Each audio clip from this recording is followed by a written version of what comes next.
नमस्कार, मेरा नाम है राजीव और आप देख रहे हैं Bhojpuri planet YouTube channel. Bhojpuri फिल्मों की हॉट अभिनेत्री और सिंगर अक्षा सिंह के गाने का रिलीज डेट आ गया है। जी हाँ, कुछ समय पहले ही हमने आपको बताया कि अक्षा सिंह का नया गाना मोरे होठवा से नथुनिया रिलीज होने वाला है और अब इस गाने के रिलीज डेट के बारे में अनाउंसमेंट कर दिया गया है। आगे हम इस वीडियो में बात करेंगे अक्षा सिंह के इस गाने को कब रिलीज किया जाएगा। भोजपुरी फिल्मों की हॉट अभिनेत्री अक्षा सिंह एक बेहतरीन अभिनेत्री तो है ही, साथ में एक बेहतरीन सिंगर भी हैं।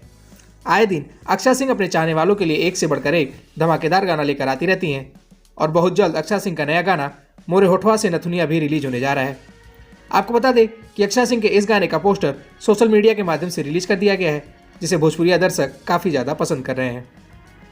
फिलहाल आपको बता दें कि अक्षा सिंह के इस गाने के रिलीज डेट के बारे में, तो अक्षा सिंह का ये गाना 21 दिसंबर को सुबह 6 बजे हम भोजपुरी के यूट्यूब चैनल से रिलीज किया जाएगा। आपको बताते चले कि अक्षा सिंह के इस गाने का बोल है मोरे होठवा से नथुनिया, जिसको आवाज़ दिया है अक्षा सिंह ने।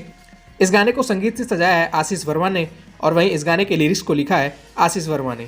आपको बता दें कि अक्षा सिंह का ये गाना 21 दिसंबर को सुबह 6 बजे हम भोजपुरी के यूट्यूब चैनल से रिलीज किया जाएगा। आपको ये जानकारी कैसी लगी हमें नीचे कमेंट बॉक्स में कमेंट करके जरूर बताएं। वीडियो अच्छी लगी तो वीडियो को लाइक करें, शेयर करें और भोजपुरी जगत से जुड़ी ऐसी तमाम खबरों के लिए हमारे चैनल को सब्सक्राइब करके बेल नोटिफिकेशन जरूर दबा लें। शुक्रिया।